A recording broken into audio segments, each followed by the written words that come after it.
Hello प्यारे साथियों, नमस्कार। मैं मुकेश बार फिर स्वागत करता हूं आपका अपने यूट्यूब परिवार कुमार मुकेश सर 0.1 में। प्यारे साथियों, आज हम लोग चर्चा करेंगे प्रैक्टिस सेट 2 पे। ठीक है, तो हम लोग सामने 3 प्रश्न देख रहे हैं। अब एक एक करके लगभग 10 प्रश्न को हम हल करेंगे। ठीक है, देखिए एनटीपीसी और ग्रुप डी दोनों के लिए है। चाहे ग्रेजुएट लेवल आप दे रहे हो, चाहे 10+2 अंडर ग्रेजुएट वाला हो, चाहे एसएससी जीडी की बात करते हैं, तीनों के लिए कम्बो ये चल रहा है प्रैक्टिस सेट जो सीरीज। वो क्या हो रहा है कि रेगुलर वे में तो नहीं, कुछ दिक्कतों के कारण हम लोग कुछ दिनों से प्रैक्टिस सेट लेके नहीं आ पा रहे थे। ठीक है, तो चलिए फाइनली आज दूसरा प्रैक्टिस सेट हम लोग हल करेंगे। चलिए देखते हैं प्रश्न क्या कह रहा है। पहला प्रश्न कह रहा है निम्नलिखित 4 संख्याओं में से 3 एक निश्चित तरीके से समान है। कहने का तात्पर्य है कि 4 संख्या दिया हुआ है सामने, 130, 60 और 52 और 78, और एक अलग है। इन चारों में से एक अलग है, विषम चुने। विषम मतलब सम और विषम वाली बात यहाँ नहीं कर रहा है। कह रहा है कि विषम चुनने का तात्पर्य है 3 एक जैसे हैं किसी एक मेथड से, और चौथा क्या है, अलग है। तो हम लोग चेक करके बताना है कि क्या कौन सा वो अलग है। समझिएगा बात को। देखिए यहाँ पे दिया है 130। ठीक है, यहाँ पे दिया है क्या, 130। ये 60 है आपका, ये 52 है। तो हम लोग कुछ देख रहे हैं कि ये 52 है, ये 78 है, और ये 130 है। क्या हम लोग लॉजिक लगा सकते हैं? लॉजिक एक लग रहा है क्या कि अगर हम 13 का टेबल पढ़े, देखिए भाई 13 वाले में 52 भी आता है 4 बार में, ऐसे 13 छक्के 78 होता है, और 13 दहा में 130। ठीक है, ये 13 गुणे 10, ये आ गया आपका 130। 13 चौको 52। ठीक, लेकिन यहाँ 13 13 छक्के 78। ठीक है भाई, लेकिन यहाँ देख रहे हैं क्या 13 के टेबल में 60 आएगा क्या? बिल्कुल नहीं। 13 के टेबल में 60 आएगा नहीं। 13 चौक 52 और फिर उसमें 13 प्लस करेंगे तो ज्यादा हो जाएगा। इसलिए चारों में से विषम कौन सा है? तो विषम बी ऑप्शन है, बी फॉर बॉल। और जो बी ऑप्शन है उसमें 60 दिया है, तो इसलिए हमारा क्या है, अलग हो गया है। चलिए अब प्रश्न संख्या 2 पे बात करते हैं। यदि ए एन बराबर क्या है, 14 है। ठीक है, ए एन बराबर क्या है, 14 है, और कैट बराबर 60 है, तो बीजी बराबर क्या होगा? समझिएगा, हम लोग पहले लेक्चर में हम लोग बात किए थे, पहले प्रैक्टिस सेट में, कि सबसे पहले कोडिंग डिकोडिंग में जब हम लोग पढ़ेंगे, ऐसे तो ये प्रैक्टिस सेट है, जब हम लोग चैप्टर पे बात करेंगे तो इसके बारे में जानेंगे कि कोडिंग डिकोडिंग। जैसे अल्फाबेट होता है, सारे उसके नंबर याद कर लेना है कि कैसे किस नंबर पे कौन सा अल्फाबेट है। यहाँ देखिए ए बी सी डी ऐसे करके जब जेड तक जाएंगे तो ए कितने नंबर पे आता है, देखिए ए आता है। इसके माध्यम से हम लोग पता करेंगे। क्या हम लोग पिछले वीडियो में भी इस पे बात किए थे। देखिए एक होता है इजोटी, क्या होता है, इजोटी, और एक होता है सफीलोरक्स। ठीक है, सफीलोरक्स, यानी ये 5 का गुणा जो होता है, यानी 5, 10, 15, 20 और 25। ये होता है 3, 6, 9 ऐसे करके चलता है। ठीक है, तो 3 पे क्या आया, सी आया है। यहाँ हम लोग देखते हैं कि ए जो है यन, ए ए आ गया आपका 1 पे। ठीक है, और इजोटी के माध्यम से जब जाएंगे तो 15 पे क्या आ रहा है, ओ आ रहा है, और उसके एक पहले यानी 14 पे क्या आ जाएगा, 14 पे आ जाएगा यन ओ। ठीक है, तब पी आता है। तो ऐसे ए कितने पे आ गया, ए आ गया 14 पे। ए एक एक पे क्या आया, ए आया, और 14 पे क्या आया, यन आया। तो इसलिए दोनों का मल्टीप्लाई करा देंगे, और 14 में जब एक का मल्टीप्लाई कराने पे क्या प्राप्त होगा, 14। वही हमारा दिया है, ए एन बराबर क्या, 14। ऐसे कैट बराबर दिया है 60। तो बी इजी बराबर, हम लोग नंबरिंग बस याद करके, बी कितने नंबर पे आता है, देखिए यहाँ सी तीसरे नंबर पे, यानी सी के पहले बी यानी दूसरे नंबर पे, इसको लिख लेंगे। ई कितने नंबर पे, इजोटी के माध्यम से हम लोग देखेंगे, ई 5वें नंबर पे आता है। ठीक है, और जी यहाँ देखिए क्या, जी आ रहा है, तो क्या किसके बाद आएगा, ई एफ जी, यानी ई एफ कितने नंबर पे आ रहा है, 6। ठीक, 7 नंबर पे क्या आ जाएगा, जी आ जाएगा। ठीक है, अब इसका मल्टीप्लाई कराएंगे तो 2 बच्चे कितना होता है, 10। क्या होता है, 10, और 10 गुणे 7, यानी 10 सत्य होता है आपका 70। 70 ऑप्शन में कहीं दिख रहा है, तो बिल्कुल दिख रहा है, 70 option D for Devsena. Devsena यानी डी ऑप्शन, 70 जो दिया है वह सही हो जाएगा आपका। ठीक है, तो चलिए इस तरह हम लोग दूसरे प्रश्न को भी हम लोग कंप्लीट किए। चलिए अब हम बात करेंगे क्या, तीसरे पे। कह रहा है कि जैसे पहला संबंध है, इसको मैटर लिखने का तात्पर्य है बहुत बड़ा हो जाता, तो इसलिए हम आपको बता दे रहे हैं।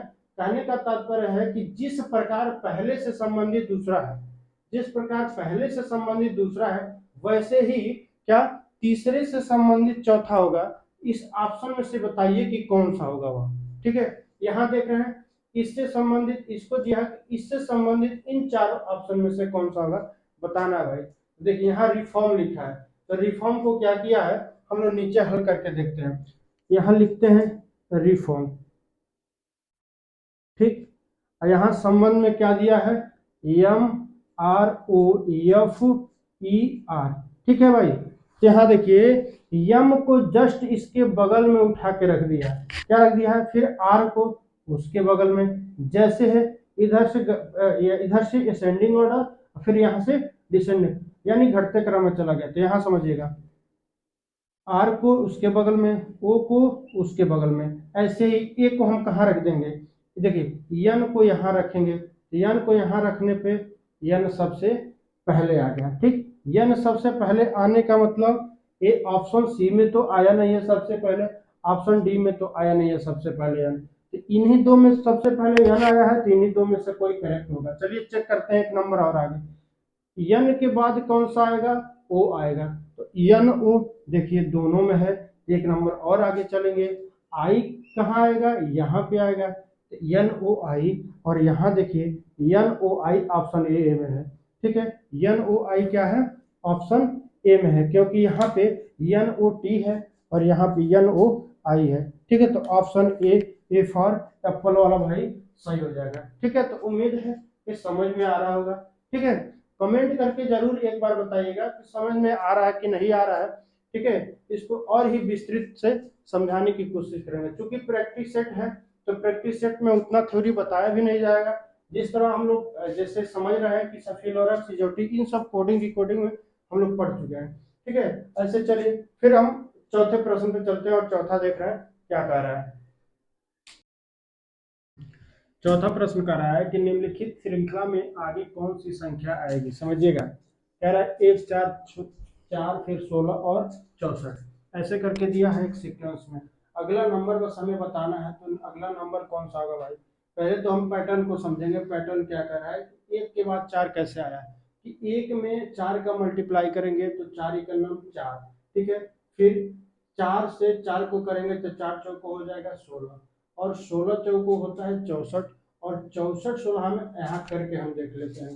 तो 64 में 16 का जब करते हैं क्या समझिएगा, 4 छके 24, यहाँ 6 36 और 2 कितना होता है 38, और 64 एक में 64, ठीक है। 4 8 4 12 2 8 1 7 9 10, 1024 भाई, 1024 ऑप्शन में कहीं दे रहा है बी फॉर वॉल, यानी बी ऑप्शन सही हो जाएगा कौन से, चौथे प्रश्न का, ठीक है। निम्नलिखित 4 अक्षर समूह में से 3 एक निश्चित तरीके समान है और एक अलग है, विषम चुने, ठीक है। हमने बताया कि विषम कैसे चुनते हैं, यानी इनके पैटर्न को पकड़ते हैं, पैटर्न अगर पकड़ लिए तो समझिएगा सवाल हल हो गया।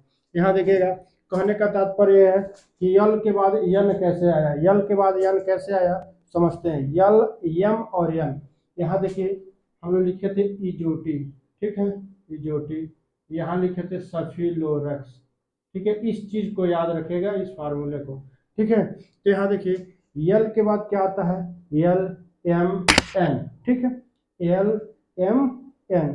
तो जब ये यल के बाद प्लस हम लोग 2 कर रहे हैं तो क्या आ गया, यन आ गया, एन ओ पी, यानी +2 ऐसे करते चल रहे हैं, ठीक है। इसमें देखिए एन ओ पी यानी +2, P Q R +2, R S T +2, T U भी, ठीक है, यहाँ भी +2, यहाँ सब में +2। लेकिन यहाँ देखिए H I J, H I जे यानी +2 यहाँ हो रहा है, जे के एल एम, यानी यहाँ देखिए भाई +3 हो रहा है, ठीक है।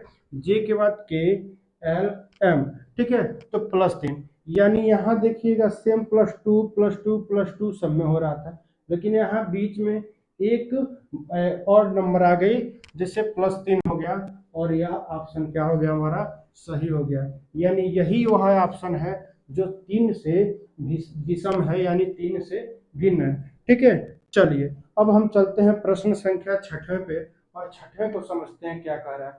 कह रहे हैं उस शब्द युग्म का चयन करें जिसमें दो शब्द उसी प्रकार संबंधित हैं जैसे निम्नलिखित शब्द युग्म में दो शब्द हैं। समझिएगा, स्तनपाई और भालू जैसे ये आपस में संबंधित है, यानी स्तनपाई से भालू भालू पाया जाता है, ऐसे समझिएगा। पेन का पेंसिल से है क्या संबंध, खिलाड़ी टीम नहीं, फल, ये जो फल है यह फल के अंदर क्या आएगा, आम आएगा, इसलिए ऑप्शन सी क्या हो जाएगा, सी ऑप्शन हमारा सही हो जाएगा। ठीक है, चलिए तो उम्मीद है कि समझ में आ रहा होगा, इसको नोट भी करते रहिएगा। ठीक है, और एक बार पैटर्न को पकड़ने की जरूरत है। ठीक है, क्योंकि थ्योरी अगर एक बार अच्छे से पढ़ लेंगे तो उसके बाद इन सब तरीके के सवाल को आप लोग हल करना सीख जाएंगे। ऐसे प्रैक्टिस सेट जहां तक भी चलेगा 10 15 20 उसको पूरा एकदम हल करके, और कहीं से भी सवाल लगाएंगे, कहीं से भी क्वेश्चन आपको हल करेंगे तो आपको पक्का ही निश्चित बता रहा है कि समझ आएगा। चलिए 7वां प्रश्न पे चलते हैं और देखते हैं 7वां क्या कर रहा है। कह रहा है निम्नलिखित श्रृंखला में कौन सी संख्या आगे आएगी। समझना कि श्रृंखला वाला 2-3 प्रश्न कर चुके हैं, ये भी एक प्रश्न दे दिया है। कह रहा है कि 3 7 16 32 57 के आगे वाला क्या आएगा, आगे वाला वर्ड क्या आएगा, मतलब इन चारों ऑप्शन में से। समझिएगा, कहने का तात्पर्य है कि 3 से 7 गया, 7 से 16 गया, 16 से 32 गया, 32 से 57 गया, तो हम लोग इसमें कुछ पैटर्न ढूंढेंगे। पैटर्न हमें क्या मिलेगा उसके अकॉर्डिंग हम लोग अगले नंबर्स को हम क्या करेंगे, पता लगा पाएंगे। चलिए पैटर्न ढूंढते हैं कि 3 से 7 जाने के लिए कितना ऐड किया है। 3 से 7 जाने के लिए भाई साहब 3 7 यहाँ पे क्या है 16 और 32 यहाँ 57 है। ठीक है, ये है। तो 3 से 7 जाने के लिए कितना जोड़ा है, 4 जोड़ा है, और यह क्या है 4, 2 का वर्ग है। 7 से 16 जाने के लिए कितना जोड़ा है, 9 जोड़ा है, और 9 9 क्या है 3 का वर्ग है। ठीक है, यहाँ 16 से 32 जाने के लिए 16 जोड़ा है, और 16 क्या है 4 का वर्ग, यानी हम क्या देख रहे हैं, तो 2 3 4 5 ऐसे करके सबका वर्ग जुड़ते चला जा रहा है। तो यहाँ पे किसका वर्ग जुड़ेगा, यानी 32 और 25 कितना हो जाएगा 57, और 25 जो होता है 5 का वर्ग होता है। ठीक है, तो यहाँ समझिएगा 5 का वर्ग, इसके बाद किसका वर्ग भाई साहब 6 का वर्ग, 6 का वर्ग 36 होता है, यानी 36 जुड़ेगा, और 6 का वर्ग तो कितना हो जाएगा, 7 और 6 कितना होता है 13, 13 का 3 हो जाएगा आपका, हाथ में आएगा 1, और 5 3 8 1 9, यानी 93। D option, D for Devsena. कुछ नहीं करना था, पैटर्न को पकड़ना था और देखना था कह क्या रहा है प्रश्न। चलिए अब अगले प्रश्न पे चलते हैं, प्रश्न संख्या 8 पे। कह रहा है जैसे स्केटिंग का संबंध रिंग से है, स्केटिंग का संबंध किससे है, रिंग से है, तो वैसे ही टेनिस का संबंध किससे होगा, टेनिस का संबंध किससे होगा। तो इस यहाँ देखिए, टेनिस खेलते समय कोर्ट को पहन के टेनिस खेला, यहाँ देखिए ऑप्शन ए फॉर एप्पल, तो भाई साहब कोई डाउट नहीं होगा। ठीक है, डाउट नहीं होगा, तो ऐसे ही हमारे साथ लास्ट तक बने रहे, तो इसके लिए बहुत बहुत धन्यवाद। यहाँ देखिए हम लोग हर एक प्रैक्टिस सेट में कम से कम 8-10 प्रश्न करा रहे हैं। ठीक है, सिलेक्टेड प्रश्न है, हो सके तो हम अगले लेक्चर में क्या लेके आए आपके लिए, जो एग्जाम में पूछा गया, आरआरबी चाहे एसएससी जीडी में पूछा गया, पिछले वर्ष जितने भी एग्जाम हुए पीछे जो भी, तो उन सब में जो पूछे गए प्रश्न है उनको लेके आने वाले हैं।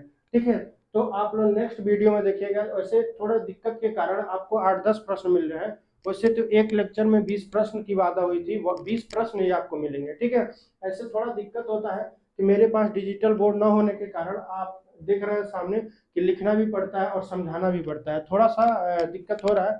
लेकिन अगले लेक्चर में हम क्या करेंगे, आपको हर एक प्रैक्टिस सेट में 20 प्रश्न देंगे। ठीक है भाई, फिर मिलते हैं नेक्स्ट वीडियो में, तब तक के लिए धन्यवाद।